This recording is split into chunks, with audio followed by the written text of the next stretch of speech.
In today's video, I'm going to teach you how to flag emails for follow-up in Microsoft Outlook. If your inbox is busy and you want a simple way to keep track of what needs your attention, flags are a quick, built-in system that turns emails into lightweight reminders. Let's start with the fastest method. When you're looking at your inbox, find the little flag icon next to the message you want to track and click it. That's it. The email is now flagged for follow-up, typically set for today.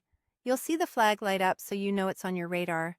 This is perfect when you're skimming through messages and need a one-click way to remember to respond or take action.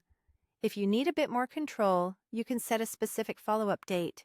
Right-click the email you want to track, choose follow-up, and then select the timing that fits your plan. You can pick today, tomorrow, this week, next week, or no date. These options help you pace your work without overloading a single day. Choosing no date is useful when you simply want to keep an eye